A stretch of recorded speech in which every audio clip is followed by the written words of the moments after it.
Hello everyone, welcome to my channel Amisha education. तो आज हम आपके लिए लेके आए हैं फिर से एक इम्पॉर्टेंट टॉपिक कंप्यूटर साइंस पे। आज हम सेट 5 करवाने वाले हैं। सेट 1, सेट 2, सेट 3, सेट 4 करवा रखा है, उसका लिंक डिस्क्रिप्शन बॉक्स में दे देंगे। उसके बाद उसका एक प्लेलिस्ट बना दी है मैंने अलग से, और उसका एक रिड्यूस सिलेबस जो है कंप्यूटर साइंस का वो भी मैंने करवा रखा आपको, ठीक है। तो सारा का प्लेलिस्ट बना लिए हैं, उसका लिंक मैं आपको डिस्क्रिप्शन बॉक्स में दे दूँगी। तो फिर ये जो हम देखते हैं कंप्यूटर साइंस का, ये जो मॉडल सेट है 5 है, ये लास्ट सेट है। जैसा कि आपको हम वादा किए थे कि सेट 5 हम आपको जल्द से जल्द प्रोवाइड कर देंगे। तो ये जो सेट 5 है, तो ये आज इसका हम डिस्कस करने वाले हैं। तो चलिए वीडियो को स्टार्ट करते हैं। झारखंड बोर्ड का ये उसका सेकंड टर्म एग्जामिनेशन यानी कि term 2 model question paper set 5, class 12 computer science subject, marks total 35 and timing 1.5 hour. General discussion सभी को पता है। ये मैं आपको बता के आपका और मेरा अपना टाइम वेस्ट नहीं करना चाहती हूँ। तो सीधे हम चलते हैं इस सेट के सेक्शन ए पे, ठीक है। तो सेक्शन ए देखते हैं हम। Student will answer any 5 question out of 7। तो ये है, ठीक है। पहला क्वेश्चन है what is constant in C++। तो हम लोग का आंसर है a constant in C++ is a data value that never change during program execution. Okay. Next है ternary operator operate how many operand. तो a ternary operator require 3 operand. Example conditional operator, ठीक है। ये conditional operator का sign है। Next है while loop check the condition on. तो while loop check the condition on top, ठीक है। देखिए सारे 1 मार्क का क्वेश्चन है। आप छोटे छोटा ही जितना शॉर्ट में लिखेगा आपको फुल मार्क्स प्रोवाइड किए जाएंगे। नेक्स्ट है index value of array always start with. ये स्टार्ट विथ, तो ये जो क्वेश्चन है ये हम लोग का MCQ में टर्म 1 में भी आ सकता है। इसका आंसर हो जाएगा start with index value of array start with 0। Next है व्हाट इज टेनलेंट। तो ये मोस्ट इम्पॉर्टेंट और न्यू क्वेश्चन है। ये आप लोग को नहीं देखने को मिला होगा पूरे C++ 11th और 12th में। तो ये इम्पॉर्टेंट क्वेश्चन है। A telnet is internet utility use for remote logging, ठीक है। नेक्स्ट है फीफो स्टैंड फॉर। तो FIFO stand for first in first out. Next है what is communicative law in Boolean algebra. तो कम्युनिकेटिव लॉ इज, देखिए plus का है कि है और एक इनटू का है। तो ए प्लस के लिए हम communicative A plus B equals to B plus A, और एक इनटू का आता है A into B equals to B into A, ठीक है। बी इंटू ए, तो यही हम लोग का कम्युनिकेटिव लॉ है। उसके बाद सेक्शन बी हम लोग के पास, इसमें 7 क्वेश्चन है, हम लोग को 5 करने हैं, सारे 3 मार्क का क्वेश्चन है। तो फर्स्ट क्वेश्चन है define the concept of encapsulation. इसका आंसर हम अभी देखते हैं। Encapsulation is an object-oriented programming concept that binds together the data and function that manipulate the data and that keeps safe from outside interference and misuse. Data encapsulation lead to the important OOP concept of data heading. I hope कि मैं आपको समझा पा रही होंगी। मेरे जो answer है वो बहुत ही इजी लैंग्वेज में लिखा हुआ है। आई होप कि आपको समझ में आ रहा होगा। अगर आपको इसका PDF चाहिए तो टेलीग्राम चैनल को विजिट कर सकते हो। लिंक मेरे अबाउट सेक्शन में है, यूट्यूब चैनल का अबाउट सेक्शन में है, वहाँ पे दे रखा मैंने, आपको वहाँ जाके चेक करना है। उसके बाद आपको कोई भी दिक्कत हो तो आप कमेंट सेक्शन में कमेंट कर सकते हो। इंस्टाग्राम ID है, वहाँ पे मैसेज कर सकते हो। मैं आपको कोशिश करूँगी कि मैं आपको रिप्लाई कर सकूँ, ओके। तो मेरा यही कोशिश रहता है कि आप सभी का अच्छा मार्क्स आए, और एग्ज़ाम जब हो जाए तो आप मुझे ये कमेंट ज़रूर कीजिएगा कि मेरे मॉडल पेपर से, मेरे मॉडल सेट से आपको कितने क्वेश्चंस एग्ज़ाम में आए, ठीक है। मैं आपका फीडबैक चाहती हूँ ताकि मुझे और भी वीडियो बनाने के लिए मोटिवेट रहूँ हमेशा, ठीक है। उसके बाद देखिए क्या बोला है, डेटा इनकैप्सुलेशन का एक एग्जांपल लेते हैं, क्योंकि 3 मार्कर है तो हम लोग को इतना में 3 मार्क का आंसर 3 मार्क नंबर नहीं ना मिलेंगे, ठीक है। तो इसलिए हम इसमें एक एग्जांपल लेंगे, डेटा इनकैप्सुलेशन एग्जांपल। तो any C++ program where implement a class with object with public and private member is an example of data encapsulation and data abstraction। तो इंक्लूड ये IOStream में तो सभी को मिलते हैं, सारे प्रोग्राम में सबसे पहले यही रहते हैं, इंक्लूड IOStream.h। उसके बाद है using name space STD class adder public. ये हम लोग लिखने के बाद कंस्ट्रक्टेड एडर प्रोग्राम ही थोड़ा टफ क्वेश्चन है, तो आप क्या कर सकते हो ना, हम लोग को 7 क्वेश्चन दिए रहते हैं, उसमें 5 ही करने रहते, तो हम प्रोग्राम को छोड़ सकते हैं। Constructed adder total interference to outside word add number int number total plus number semicolon bracket. उसके बाद है interference of the outside word get total return total private hidden data from outside world in total int main adder a. तो हम मेरा जो Telegram channel है वो Jharkhand education है उसका नाम, ठीक है, अगर आप उसको सर्च भी कर सकते हो। नेक्स्ट है एंड नम एक वेरिएबल लिए हम 10 फिर 20 फिर 30 ये डालते हैं। उसके बाद सी आउट टोटल करेंगे, गेट हम लोग को टोटल ब्रैक ये फंक्शन है एंड एल रिटर्न 0 प्रोग्राम ख़त्म, ठीक है। तो आई होप कि मैं आपको सब समझा पा रहे होगे। तो देखिए ये जो यहाँ पे सेक्शन भी गई, फर्स्ट क्वेश्चन था इनकैप्सुलेशन वाला, ठीक है, ये खत्म। उसके बाद हम लोग का नेक्स्ट क्वेश्चन है concept of mean term.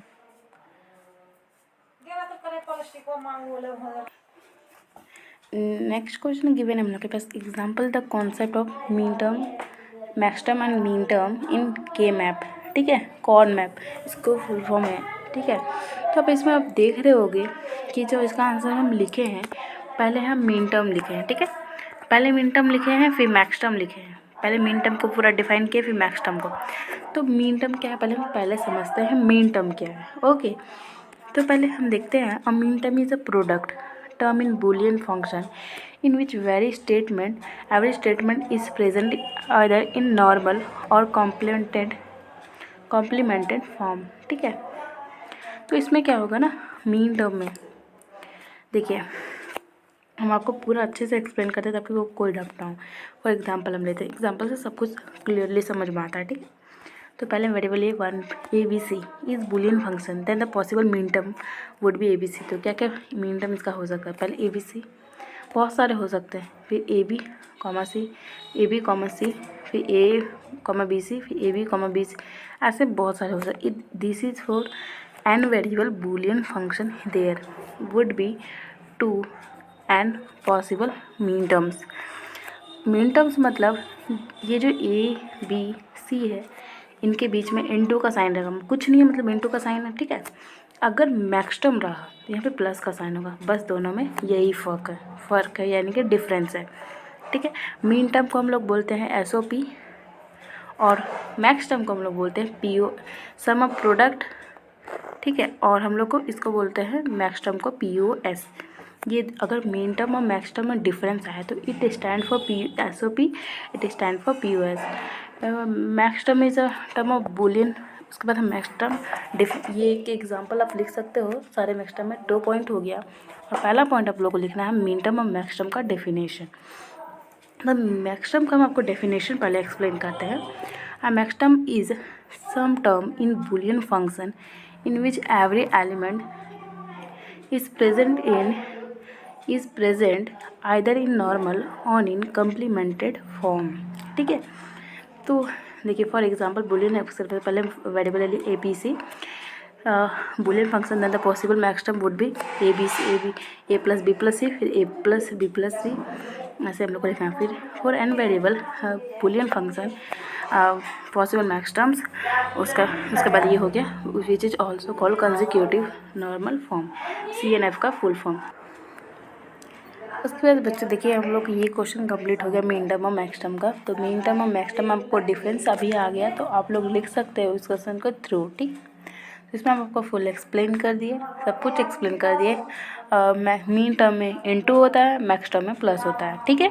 Mean term SOP, max term POS, और उसके बाद एक मीन टर्म का डेफिनेशन आप लोग को लिखना है, ठीक है। उसके बाद हम लोग को क्या करना है, देखिए यहाँ पे मीन टर्म और मैक्स टर्म का दोनों का डेफिनेशन सेम है, बस यहाँ पे प्रोडक्ट टर्म लिखा हुआ है क्योंकि ये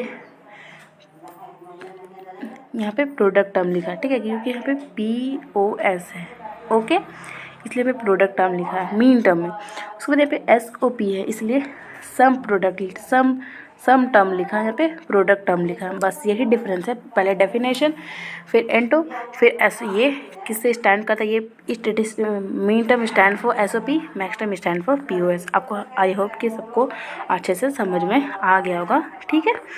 उसके बाद हम नेक्स्ट क्वेश्चन की तरफ चलते हैं। Write at least 3 statement of DDL commands, ठीक है। तो डेटा डेफिनेशन लैंग्वेज, डीडीएल का फुल फॉर्म होता है डेटा डेफिनेशन लैंग्वेज, और DDL commands in standard query language SQL are used to describe define the database schema. This command deal with database schema creation and is for the modifications.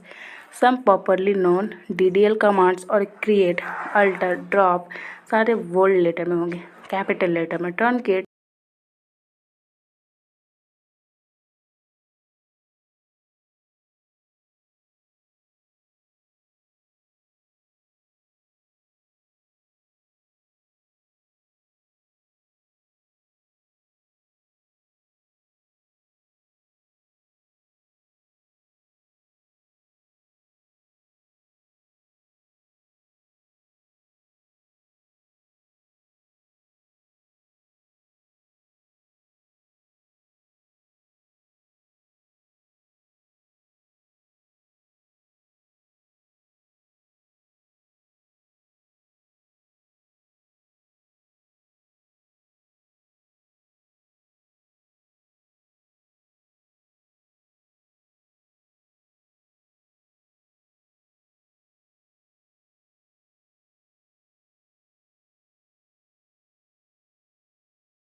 के बाद हम लोग के पास है drop table dot command.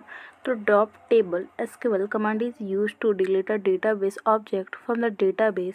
We can even delete the database using drop command. We cannot perform a rollback operation to undo a drop database table command. Okay, उसके बाद देखिए the basic syntax of writing drop command to delete a database in SQL as follow. उसके बाद drop database name, ये हम लोग का हो गया ड्रॉप। उसके बाद देखिए ड्रॉप का थोड़ा सा और आगे है, बस ये ख़त्म हो गया, थोड़ा सा है। The syntax of writing command to delete database in SQL as follow, drop the table name. Okay, 10 number का क्वेश्चन ख़त्म। नेक्स्ट है ये output of the right what will be the output of the following program। तो पहले हम लोग को कोई भी प्रोग्राम में इंक्लूड iostream.h ये देखने को मिलता है। उसके बाद using name space std इनमेंट int number array में क्या क्या वैल्यू है, 1 से लेकर के पूरे 10 तक का वैल्यू है। उसके बाद i is equals to 0, i greater than 10, मतलब i का वैल्यू क्या हमेशा क्या होगा 0 से 10 से हमेशा छोटा होगा, ठीक है। उसके बाद हम लोग का जो i है, तो यहाँ पे आप देख सकते हो यहाँ पे क्या क्या वैल्यू आएगा, ठीक है। क्या, तो हम लोग को यहाँ पे देखिए एरे आई ये दिया हुआ, तो आई का वैल्यू क्या क्या आएगा। तो आई का वैल्यू तो सभी जानते हैं कि वो आई का वैल्यू हमेशा क्या आएगा 10 से छोटा आएगा, यानी कि 1 2 3 4 5 6 7 8 9, बस इतना ही आएगा ना। 10 तो नहीं आ सकता क्योंकि वो हम लोग का 10 नहीं आ सकता है, क्योंकि यहाँ पे देखिए कंडीशन देखिए, यहाँ पे तो हम लोग का आंसर 10 दिया हुआ है, हो सकता है गलती, लेकिन 10 कभी नहीं आ सकता क्योंकि आई ग्रेटर देन 10 है, यानी कि यहाँ पे तो आई हम लोग को पूछा है ना, तो आई हमेशा अगर हो भी सकता है तो ये 9 तक ही होगा, ठीक है। अगर हम ये स्टेटमेंट को लेकर चले कि यहाँ पे तो पूरा 10 वैल्यू दिए थे, यहाँ पे हम लोग का यहाँ पे जो गलत हो जाता है स्टेटमेंट, तो हम लोग का सिर्फ 9 तक होगा। उसके बाद नेक्स्ट है what is computer virus, write some example. तो कंप्यूटर वायरस क्या है, तो ये 3 मार्क का क्वेश्चन है, तो आपको इतने लंबे लंबे डेफिनेशंस नहीं लिखने हैं, आपको क्या क्या लिखना है वो हम आपको बता रही हूँ। Computer virus is a malicious program that require a host and is designed to make system sick that just like a real virus. Virus can spread from computer to computer and they can replicate themselves. Broadly 3 types of virus. तो हम लोग को सिर्फ ये definitions लिखने हैं computer virus के। उसके बाद क्या करना है, फाइल इंस्ट्रक्चर करना है, इन्फेक्टर्स, उसके बाद बुक सेक्टर और मैक्रो वायरसेस। बस ये 3 हमको सिर्फ लिखने हैं। 3 टाइप ऑफ वायरसेस लिख के ये तीनों लिखने हैं, इसका डेफिनेशन नहीं लिखना है। अगर हम लोग को डेफिनेशन अगर 5 नंबर में ये क्वेश्चन आते हैं तो ये डेफिनेशन भी लिखने हैं, ठीक है। ये 3 मार्कर्स थे तो इसलिए मैंने आपको डेफिनेशन लिखने के लिए मना किया। नेक्स्ट है बच्चे हम लोग के पास write a different view of DBMS with suitable examples. तो हम लोग को DBMS को डिफरेंट व्यू दिखाना है और उसका एक सूटेबल एग्जाम्पल भी देना है। तो पहले हम देखते हैं, ये कॉन्सेप्चुअल लेवल है, फिजिकल लेवल है, ये डेटाबेस है, internal schema, logical level, view level, V1 V2 V3 V4, ये हम लोग का ये कर दिए हम डिफरेंट व्यू DBMS को दिखा दी। उसके बाद हम लोग एग्जाम्पल बोला है। तो देखिए पहला है internal view, physical level, conceptual level, internal और व्यू लेवल, ये हो गया। उसके बाद इसका अगर आपको डेफिनेशन समझना है, डेफिनेशन ज़रूरी नहीं है, फिर भी मैं आपको अगर ये 5 मार्क में आ जाता है तो आपको डेफिनेशन भी लिखने पड़ेंगे। तो it describe how data are actually stored on the storage medium at this level, complex low level structure and described in detail. उसके बाद है कॉन्सेप्चुअल और लॉजिकल लेवल। कॉन्सेप्चुअल लेवल को हम लोग लॉजिकल लेवल भी बोलते हैं, इंटरनल लेवल को हम लोग फिजिकल लेवल भी बोलते हैं। तो कॉन्सेप्चुअल लेयर में हम लोग का लेवल में क्या है, it describe what data are stored in the database. It also describe the relationship among the data. It is use by database administrators who decide what data is to keep in the database। ये हम लोग का ख़त्म हो गया। उसके बाद है इस एक्सटर्नल और व्यू लेवल। एक्सटर्नल लेवल को व्यू लेवल भी बोलते हैं। तो most user access only a part of database and the system provide view according to the user requirement. उसके बाद एक एग्जांपल लेते हैं हम लोग, एक एग्जांपल देने के लिए बोला था यहाँ पे। तो देखिए मैं एग्जांपल क्या लिए हैं, let's say we are sorting customer information in customer table. A physical level that records can be described at a block of storage, byte, gigabyte, terabyte in memory. That these details are often hidden from the programs. Okay. उसके बाद है at the logical level, these records can be described as fields and attributes along with their data types. Their relationships among each there can be logically implemented. The programs generally work at this level because they are aware such things about database system। बच्चों उसके बाद ये बहुत लंबा हो जा रहा है, तो आप लोगों को क्या करना है ना, ये एग्जांपल है गीगाबाइट, टेराबाइट, टेट्राबाइट, बाइट्स, ये एग्जांपल बस आपको यहीं तक लिखना है। आपको इतना लंबा नहीं लिखना है बच्चों, बहुत हेडेक हो जाएगा आप लोग के, पर मैं समझ रही हूँ। तो आप लोग को यहीं पे लिखना है, इतना लिखना है इस क्वेश्चन में। उसके बाद ये पूरा ड्राइंग बनाना है, ठीक है। उसके बाद पहले ड्राइंग बनाना है, उसके बाद हम लोग को डिफरेंट क्या क्या है, internal physical level, conceptual level, internal view level, ये लिखने हैं। इसका डिटेल्स पूरा नहीं लिखना है। उसके बाद एक एग्जाम्पल का पूरा ये पूरा लिखना है, एग्जाम्पल के पूरे ये चीज़ को लिखना है, ठीक है। तो आपको समझा दें कि 3 मार्कअप हमको कैसे स्टेप मार्किंग आपको मिलेगा, लिखना है पूरा। उसके बाद है difference between identifiers and variables. तो ये मोस्ट इम्पॉर्टेंट क्वेश्चन है बच्चों, ये आएगा ही आएगा, मैं आपको 100% गारंटी दे रही हूँ, ठीक है। Differentiate between variables and identifier. तो आइडेंटिफायर पहले हम लिखेंगे, यहाँ पे तो हम ऐसा करके लिख दिए, लेकिन आप लोग का एग्जाम में कैसे लिखना है, ऐसे लाइन करना है, यहाँ पे आइडेंटिफायर और यहाँ पे वेरिएबल, उसके बाद पॉइंट वाइज लिखना है, ठीक है। ऐसे में नंबर बहुत अच्छा मिलता है, ठीक है। तो देखिए पहले आइडेंटिफायर हम एक्सप्लेन करते हैं। Identifier is use to name variable, function, class, etcetera, ठीक है, स्ट्रक्चर एक्सेट्रा। उसके बाद all identifier are not variable. उसके बाद देखिए variable is use to name memory location which holds a value. All variable name an identifier और identifier are not variable और variable are identifier. समझ में आ गया। उसके बाद हम बढ़ते हैं सेक्शन सी में। सेक्शन सी में क्या है, student will answer they 3 question out of 5, ठीक है। 5 मार्क के क्वेश्चन है, 3 तो हम लोग को पुटअप करने हैं। देखिए यहाँ पे write a program of linear search algorithm, ये इंपॉर्टेंट क्वेश्चन है बच्चों एल्गोरिथम के लिए, ठीक है। तो देखिए बहुत बच्चों को ना एल्गोरिथम में बहुत डर लगता है, क्योंकि ये है ही देखे ना कैसा भयानक टाइप का है, सभी बच्चों को डर लगते हैं, ठीक है। मुझे भी लगता था, ऐसा नहीं है, और मुझे अभी भी लगता है। तो देखिए आप क्या कर सकते हो ना, ये जो प्रोग्राम वाला सेक्शन को छोड़ सकते हो। उसके बाद ये जो डेफिनेशन वाला है इसको आप लिख सकते हो, इनहेरिटेंस वाला ये इजी है। उसके बाद ये पॉलीमॉर्फिज्म ये भी लिख सकते हो। उसके बाद 3 ही लिख लेना हम लोग को, इसलिए हम लोग को ये इसके वाले के लिखना ही है, ये तो मस्ट है, इसमें नंबर उठाना बहुत ईजी है, ठीक है। तो पहले चलिए सेक्शन सी का हम फर्स्ट क्वेश्चन जो है उसको हम एक्सप्लेन कर देते हैं। लीनियर एल्गोरिथम, ठीक है। तो include istream.h using name space std सभी के लिए, सभी प्रोग्राम के लिए कॉमन है। इंट मेन, इसमें हम ए वेरिएबल लेंगे, उसमें वीज डालेंगे वैल्यू। उसके बाद सी आउट करेंगे हाउ मेनी एलिमेंट्स, पहले कितना वैल्यू एलिमेंट्स वो हम लोग को लिखना है। Inter element of array slash n i is equals to 0 i plus procedure. उसके बाद इंटर एलिमेंट ऑफ सर्च, यहाँ पे सब ऐसे लिखने हैं पूरे एलिमेंट। ये जो एल्गोरिथम होता है ना इनको टाइम आना पड़ता है, क्योंकि ये काम ही है ऐसा। सी आउट बहुत कम ही बच्चे इसे समझ पाते हैं। Element is found at position, उसके बाद c out element not found return 0, program ख़त्म। उसके बाद देखिए define single inheritance and explain with suitable example. तो पहले इनहेरिटेंस को हम लोग को डिफाइन करना है, वो भी कौन सा है इनहेरिटेंस, सिंगल इनहेरिटेंस। तो a single inheritance a class is allowed to inherit from only one classes, that is one sub class is inherited by one base only. तो ये डिराइव क्लास है, ये बेस क्लास है, एक को derive करता है, ओके। उसमें देखिए इसके पे देखिए slash C++ program to explain single inheritance include istream.h namespace, इसमें भी हम लोग को प्रोग्राम लिखना है।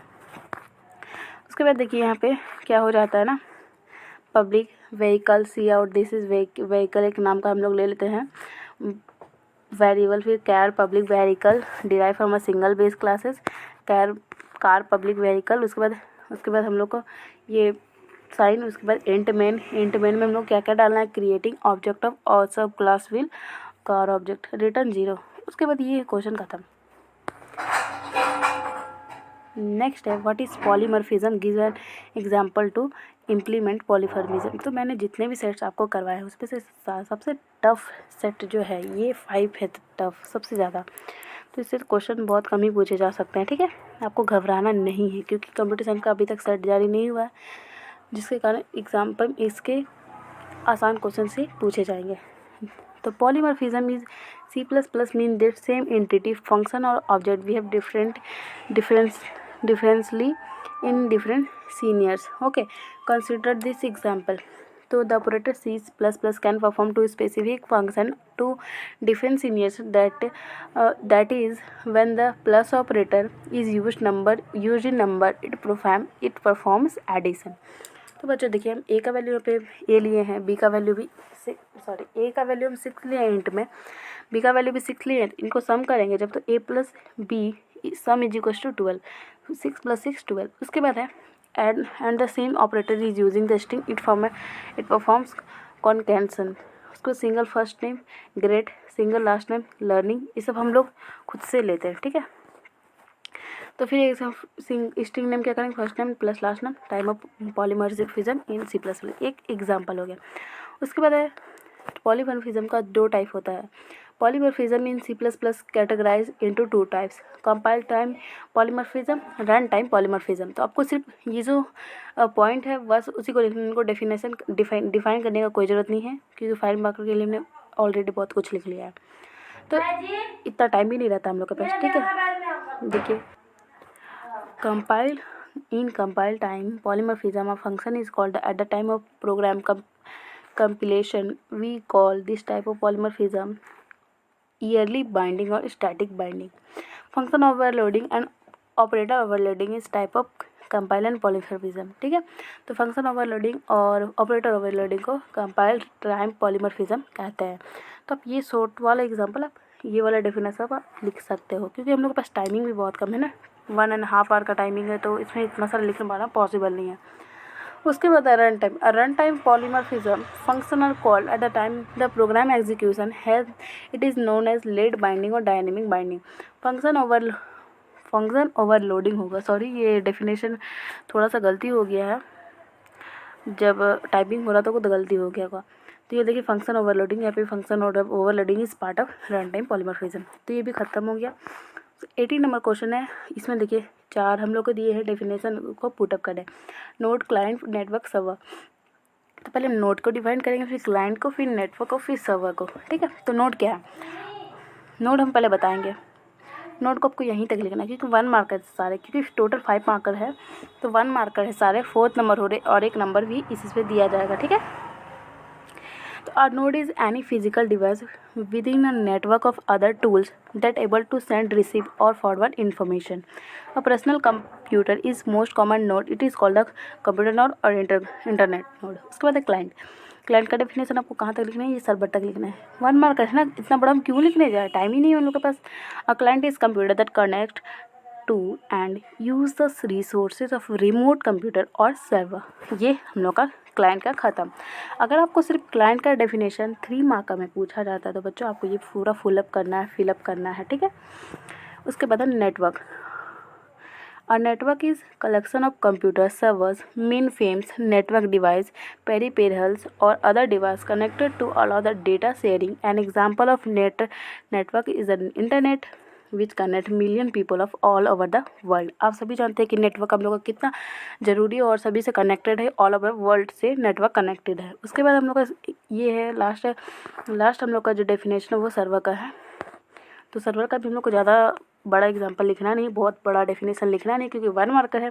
अ सर्वर इज सॉफ्टवेयर और hardware device that accept and respond to requested made over a network. बस यहीं तक हम लोग को लिखना है। आगे हम पढ़ते हैं the device that makes the request and receive a response from the server is called a client. यहाँ तक आपको लिखना है। ठीक है, सॉरी आपको यहाँ तक लिखना है, यहाँ से यहाँ तक।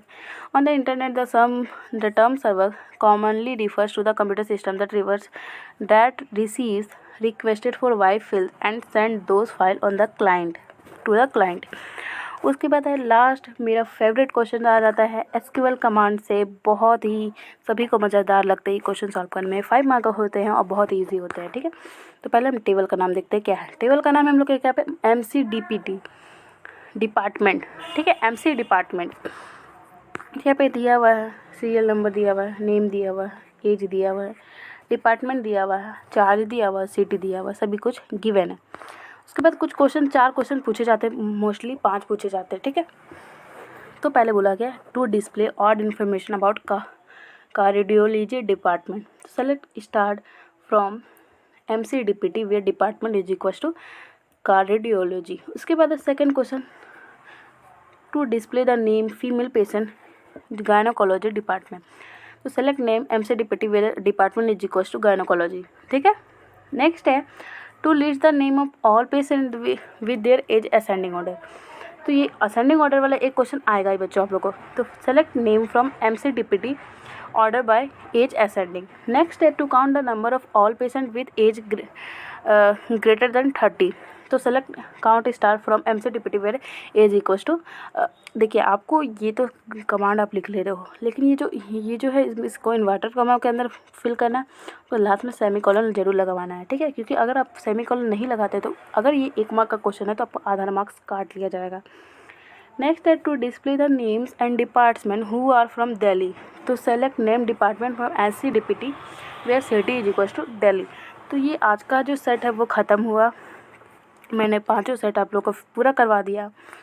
उसके बाद है नेक्स्ट भी हम एक वीडियो लेकर के आएंगे, जिसमें एग्ज़ाम से पहले लेकर के आएंगे, जिसमें सारे 1 मार्कर 3 मार्कर डेफिनेशंस हो गए, जैसे router, modem, D modem, link list, stack, Q, फीपो, LIFO सारे होंगे। तो आज के लिए इतना ही, मिलते हैं नेक्स्ट वीडियो में। आप आई होप कि आपको वीडियो समझ में आया होगा। तो थैंक यू, बाय।